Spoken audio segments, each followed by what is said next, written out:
സ്വാഗതം page 10 സ്റ്റോറീസിലേക്ക്. Iran തലസ്ഥാനമായ ടെഹ്റാനിൽ പ്രത്യക്ഷപ്പെട്ട ഒരു ബോർഡാണ് ഇത്. ഹോർമൂസിലെ കപ്പൽപാതയിൽ പിടിമുറുക്കിയിരിക്കുന്ന ഇറാനെ പ്രതീകാത്മകമായി ചിത്രീകരിച്ചിരിക്കുകയാണ് ഈ ബോർഡിൽ. ഹോർമൂസ് എന്നും ഇറാനൊപ്പം എന്ന ബോർഡിൽ രേഖപ്പെടുത്തിയിട്ടുണ്ട്. ഇത് ട്രംപിനുള്ള കൃത്യമായ സന്ദേശമാണ്. എന്തു വന്നാലും ഹോർമൂസ് വിട്ടുള്ള കളിയില്ല എന്നുള്ള സന്ദേശം. സത്യത്തിൽ ട്രംപിനെ കളിയാക്കി കൊല്ലുകയാണ് ഇറാൻ നേതാക്കൾ. അടഞ്ഞുകിടക്കുന്ന ഹോർമൂസിനെ ഉപരോധിക്കുന്ന മണ്ടൻ എന്നാണ് ഇറാൻ നേതാക്കൾ ട്രംപിനെ പരിഹസിക്കുന്നത്. ഹോർമൂസ് ഉപരോധിച്ചാൽ ഗൾഫിലെ ഒരു തുറമുഖവും സുരക്ഷിതമായിരിക്കില്ല എന്നാണ് ഇറാന്റെ മുന്നറിയിപ്പ്. ഹോർമൂസ് അടച്ചുകൊണ്ട് ഇറാൻ ലക്ഷ്യമിട്ടത് തന്നെയാണ് ഉപരോധത്തിലൂടെ ട്രംപും ചെയ്യുന്നത്. ആ നിലയ്ക്ക് ഇറാന്റെ പണി എളുപ്പമാക്കുകയാണ് ട്രംപ് എന്നാണ് അന്താരാഷ്ട്ര നിരീക്ഷകരെല്ലാം തലയിൽ കൈവച്ചുകൊണ്ട് പറയുന്നത്. മറ്റൊന്ന്, ട്രംപ് മാത്രം വിചാരിച്ചാൽ ഹോർമൂസ് ഉപരോധിക്കാൻ കഴിയുമോ എന്ന ചോദ്യമാണ്.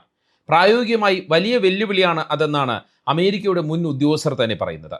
ഹോർമൂസ് ഉപരോധിക്കാൻ തങ്ങളില്ല എന്ന് ബ്രിട്ടീഷ് പ്രധാനമന്ത്രി ഇപ്പോൾ തന്നെ വ്യക്തമാക്കിയിട്ടുണ്ട്. മറ്റ് യൂറോപ്യൻ രാജ്യങ്ങളുടെയും നിലപാട് സമാനമാണ്. ഇറാനെ സാമ്പത്തികമായി ഞെരുക്കാനാണ് ഹോർമൂസ് ഉപരോധിക്കാൻ ട്രംപ് ഇറങ്ങിത്തിരിച്ചിരിക്കുന്നത്. പക്ഷേ അത് പ്രതിഫലിക്കുക ആഗോള എണ്ണ വിപണിയാണ്.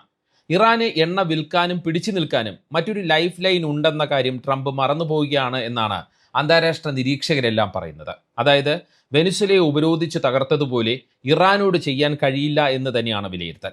അതുകൊണ്ട് തന്നെയാണ് ട്രംപ് ഇപ്പോൾ ഹോർമൂസിലെ മരണച്ചുഴിയിലാണ് എന്ന് പലരും നിരീക്ഷിക്കുന്നത്. പുതിയ സംഭവവികാസങ്ങളുടെ പശ്ചാത്തലത്തിൽ എണ്ണവില കുതിച്ചുയരുകയുമാണ്. പശ്ചിമേഷ്യയിലെ പുതിയ സാഹചര്യങ്ങളെയും ഇറാന്റെ മറുനീക്കങ്ങളെയും മുന്നൊരുക്കങ്ങളെയും നോക്കിക്കാണുകയാണ് ഈ വീഡിയോയിലൂടെ. ആദ്യം അമേരിക്കയുടെ ഉപരോധത്തിന് ഇറാൻ എന്ത് തിരിച്ചടിയാണ് നൽകാൻ പോകുന്നത് എന്ന് പരിശോധിക്കാം. അതിനുശേഷം അമേരിക്കയെ കൊണ്ട് ഹോർമൂസ് പൂർണ്ണമായി ഉപരോധിക്കാൻ കഴിയുമോ എന്നുള്ള കാര്യം നോക്കാം. ഇപ്പോൾ തന്നെ ശക്തമായ മുന്നറിയിപ്പുമായി ഇറാൻ രംഗത്ത് വന്നിട്ടുണ്ട്. ഇറാൻ തുറമുഖങ്ങളിലേക്കുള്ള കപ്പലുകളെ അമേരിക്ക തടയുകയാണെങ്കിൽ പേർഷ്യൻ ഗൾഫിലെ ഒരു തുറമുഖവും സുരക്ഷിതമായിരിക്കില്ല എന്നാണ് ഇറാന്റെ മുന്നറിയിപ്പ്. ഇറാന്റെ ഈ മുന്നറിയിപ്പ് ആഗോള വിപണിയെയും ഗൾഫ് രാജ്യങ്ങളെയും ഒരുപോലെ ആശങ്കയിലാക്കുകയാണ്.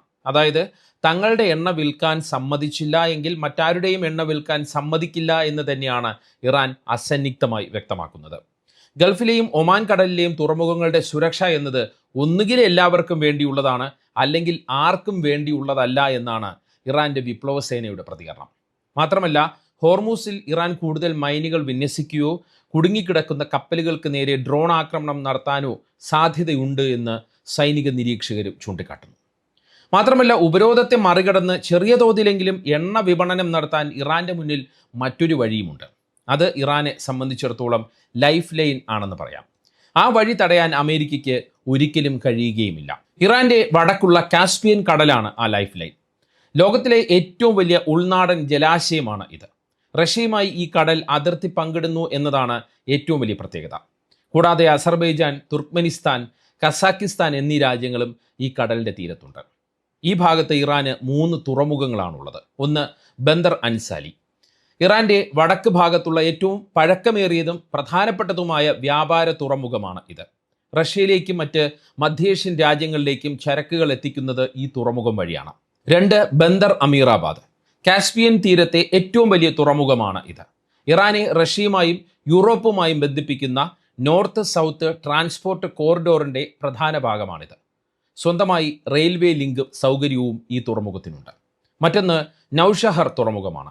വിനോദസഞ്ചാരത്തിനും ചരക്ക് നീക്കത്തിനും ഒരുപോലെ പേരുകേട്ട മറ്റൊരു പ്രധാനപ്പെട്ട തുറമുഖമാണ് ഇത്. കൂടാതെ കാസ്പിയൻ പോർട്ട് എന്ന പേരിൽ തന്നെ ഒരു പുതിയ തുറമുഖവും അൻസാലി ഫ്രീ സോണിൻ്റെ ഭാഗമായി ഇറാൻ വികസിപ്പിച്ചിട്ടുണ്ട്. ഇറാന്റെ ബന്ദർ അമീറാബാദ്, അൻസാലി തുറമുഖങ്ങൾ വഴി റഷ്യയിലെ അസ്ട്രാഖാൻ തുറമുഖത്തേക്ക് എണ്ണയും മറ്റു ഉൽപ്പന്നങ്ങളും അയക്കാൻ കഴിയും. അവിടെ നിന്ന് വോൾഗ ഡോൺ കനാൽ വഴി യൂറോപ്പിലേക്കോ മറ്റ് വിപണികളിലേക്കോ ചരക്കുകൾ എത്തിക്കാം. ഇറാന്റെ തെക്ക് നിന്ന്, അതായത് ഗാർഗ് ദ്വീപിൽ നിന്നും മറ്റും വടക്കോട്ട് എണ്ണ എത്തിക്കാൻ നിലവിൽ പൈപ്പ് ലൈനുകൾ ഉണ്ട് എങ്കിലും അവ പ്രധാനമായും റിഫൈനറികളുടെ ആവശ്യത്തിന് ഉള്ളതാണ്. വൻതോതിൽ എണ്ണയൊഴുക്കാൻ ഉള്ള ശേഷി ഇവയ്ക്കില്ല. അതുകൊണ്ട് തന്നെ ഹോർമൂസ് കടലിടുക്ക് വഴി വിൽക്കുന്ന അത്ര വലിയ അളവിൽ എണ്ണ കാസ്പിയൻ കടൽ വഴി വിൽക്കാൻ ഇറാന് കഴിയില്ല. എങ്കിലും കാസ്പിയൻ കടൽ വഴി റഷ്യയുമായി ചേർന്ന് എണ്ണ വിറ്റ് അമേരിക്കൻ ഉപരോധത്തെ ഒരു പരിധി വരെ മറികടക്കാൻ ഇറാന് കഴിയും. അത് മാത്രമല്ല ഈ ഉപരോധത്തിൻ്റെ ആഘാതം കുറയ്ക്കാനും കഴിയുമെന്നാണ് പശ്ചിമേഷ്യൻ വിദഗ്ധരെല്ലാം പറയുന്നത്. ഇതുകൂടാതെ നേരത്തെ പറഞ്ഞതുപോലെ international north south transport corridor അവിടെയുണ്ട്. ഇന്ത്യ, ഇറാൻ, റഷ്യ എന്നീ രാജ്യങ്ങൾ ചേർന്ന് വികസിപ്പിക്കുന്ന ഈ പാത വഴി ചരക്കുകൾ നീക്കാനും ഇറാന് കഴിയും. മറ്റൊരു പ്രധാന കാര്യം കാസ്പിയൻ കടൽ ഒരു അടഞ്ഞ ജലാശയമാണ് എന്നതാണ്. ഇതിലേക്ക് അമേരിക്കൻ നാവികസേനയുടെ കപ്പലുകൾക്ക് പ്രവേശിക്കാൻ കഴിയില്ല എന്നതാണ് ഏറ്റവും ശ്രദ്ധേയമായ കാര്യം. കാസ്പിയൻ കടൽ തീരത്തുള്ള ഒരു രാജ്യവും അമേരിക്കൻ സൈന്യത്തിന് ഇവിടെ പ്രവേശനവും നൽകില്ല.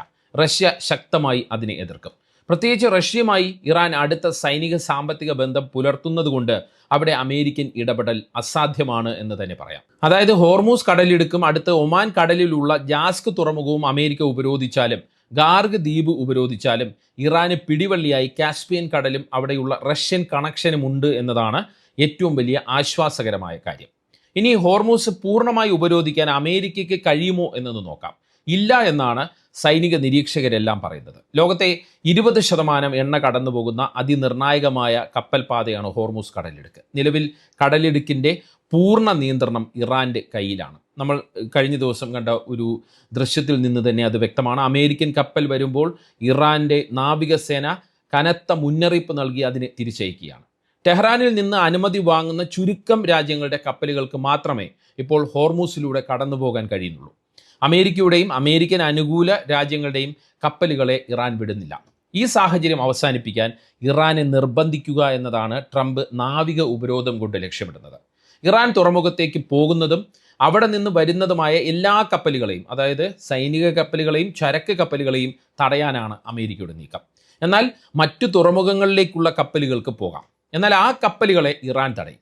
ചുരുക്കത്തിൽ ഹോർമൂസിലെ അമേരിക്കൻ ഉപരോധം കപ്പൽ പാതയിലൂടെ നിലവിലുള്ള ഗതാഗതം പൂർണ്ണമായും തടയും എന്നതാണ് സാഹചര്യം. അതുകൊണ്ട് തന്നെ സത്യത്തിൽ ഹോർമൂസിലെ അമേരിക്കൻ ഉപരോധം ഒരു ഇരുതല മൂർച്ചയുള്ള വാളാണ്. ഇറാനെ ചെറിയ രീതിയിൽ സമ്മർദ്ദത്തിലാക്കുമെങ്കിലും അത് ഏറ്റവും അധികം ഗുരുതരമായി ബാധിക്കുന്നത് ലോകവിപണിയാണ് എന്നതാണ് യാഥാർത്ഥ്യം. അതുകൊണ്ട് തന്നെയാണ് ട്രംപിൻ്റെ ഈ തീരുമാനം മണ്ടൻ നീക്കമാണ് എന്ന് നയതന്ത്ര വിദഗ്ധരെല്ലാം വിമർശിക്കുന്നത്.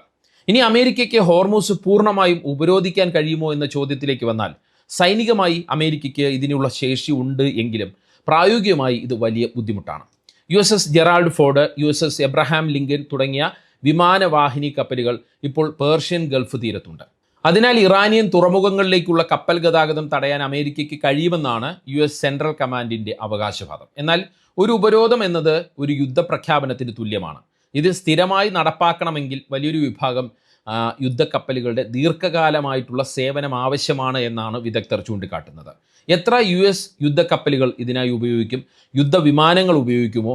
ഗൾഫ് സഖ്യകക്ഷികൾ അമേരിക്കയെ ഈ ഉപരോധത്തിന് സഹായിക്കുമോ? തുടങ്ങിയ വലിയ വലിയ ചോദ്യങ്ങൾക്കൊന്നും അമേരിക്കൻ സൈന്യം ഇതുവരെ ഉത്തരം നൽകിയിട്ടില്ല. ധാരാളം യുദ്ധക്കപ്പലുകൾ ഉണ്ടെങ്കിൽ ഇറാനിയൻ എണ്ണയുമായി പോകുന്ന വാണിജ്യ കപ്പലുകളെ ഭയപ്പെടുത്തി പിന്തിരിപ്പിക്കാൻ അമേരിക്കൻ നാവികസേനയ്ക്ക് ഒരുപക്ഷെ കഴിഞ്ഞേക്കും. എന്നാൽ ഉപരോധം ലംഘിക്കാൻ ശ്രമിക്കുന്ന കപ്പലുകൾ പിടിച്ചെടുക്കാനോ നശിപ്പിക്കാനോ അമേരിക്ക തയ്യാറാകുമോ എന്നതാണ് ഏറ്റവും പ്രധാനപ്പെട്ട ചോദ്യം. ഇങ്ങനെ ഉപരോധം ലംഘിക്കുന്ന കപ്പലുകൾ ചൈനയുടേതോ ഇന്ത്യയുടേതോ ദക്ഷിണ കൊറിയയുടേതോ ആണ് എങ്കിൽ എന്ത് സംഭവിക്കും? ഇത്തരം ചോദ്യങ്ങളോട് പശ്ചിമേഷ്യയിലെ കാര്യങ്ങൾ തീരുമാനിക്കുന്ന അമേരിക്കൻ സൈന്യത്തിൻ്റെ സെൻട്രൽ കമാൻഡ് പ്രതികരിക്കാൻ തയ്യാറായിട്ടില്ല എന്നാണ് റോയിട്ടേഴ്സ് റിപ്പോർട്ട് ചെയ്യുന്നത്. ട്രംപ് പെട്ടെന്നുള്ള പരിഹാരമാണ് ആഗ്രഹിക്കുന്നത് എന്നാണ് അദ്ദേഹത്തിൻ്റെ അടുപ്പക്കാരെല്ലാം പറയുന്നത്. അതായത് ഇറാൻ ഉപരോധം പേടിച്ച്, ഈ നാവിക ഉപരോധം പേടിച്ച് ഹോർമൂസ് തുറക്കുമെന്ന പരിഹാരമാണ് ട്രംപ് ഉദ്ദേശിക്കുന്നത്. പക്ഷേ ഇറാൻ ഈ സമ്മർദ്ദത്തിലും വീഴാൻ സാധ്യതയില്ല എന്നാണ് അമേരിക്കയുടെ മുൻ ഉദ്യോഗസ്ഥർ തന്നെ പറയുന്നത്. അതുകൊണ്ട് തന്നെ അമേരിക്കയുടെ ഉപരോധം ബാധിക്കാൻ പോകുന്നത് ഇറാനെ അല്ല, മറിച്ച് ഖത്തർ, UAE എന്നിവിടങ്ങളിൽ നിന്നുള്ള എണ്ണയെയും LNGയെയും ആശ്രയിക്കുന്ന ഇന്ത്യയെപ്പോലുള്ള രാജ്യങ്ങളെ ആയിരിക്കും എന്നതാണ് യാഥാർത്ഥ്യം. ഒപ്പം ഗൾഫ് രാജ്യങ്ങൾ വീണ്ടും ഇറാൻ്റെ സൈനിക ലക്ഷ്യങ്ങളായി മാറുകയും ചെയ്യും. ഇത് എണ്ണവില $110 മുകളിലെത്താൻ കാരണമാവുകയും ചെയ്യും. അതായത് ട്രംപ് ചെയ്യുന്ന പ്രവൃത്തി കൂനിന്മേൽ കുരുവായി മാറുകയാണ് എന്ന് തന്നെ പറയാം. എന്തായാലും ഹോർമൂസ് മേഖലയെ യുദ്ധക്കടലാക്കി മാറ്റിയിരിക്കുകയാണ് ട്രംപ് എന്ന് തന്നെ പറയാവുന്ന സ്ഥിതിയാണ് ഇപ്പോൾ ഉള്ളത്. ഇറാൻ ശക്തമായി തിരിച്ചടിക്കും എന്നുള്ള കാര്യം ഉറപ്പാണ്. അത് ഏത് രീതിയിലായിരിക്കുമെന്നത് കണ്ടറിയേണ്ടി വരും.